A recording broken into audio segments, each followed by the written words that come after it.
তার জীবন আল্লাহর পথে উৎসর্গ করেছে, এরকম একজন শহীদকে আল্লাহর সামনে হাজির করা হবে।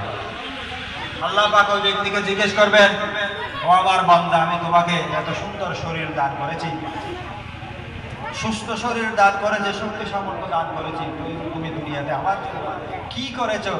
আজকে আমার কাছে আমার জন্য কি নিয়ে এসেছো? তখন ওই ব্যক্তি বলবে, আয় আল্লাহ, আমি তো আপনার দ্বীনের জন্য আমার জীবন কুরবান করে দিয়েছি, আমার বুকের তাজা রক্ত আপনার দ্বীনের জন্য ঢেলে দিয়েছি।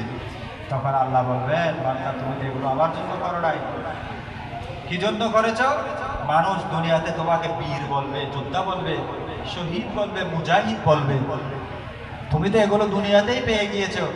যেহেতু তুমি এগুলোর উদ্দেশ্যেই করেছো, তোমার উদ্দেশ্য সফল হয়েছে, আজকে কিয়ামতের ময়দানে আমার দরবারে বিনিময়ে তোমার জন্য কিছুই বরাদ্দ নেই।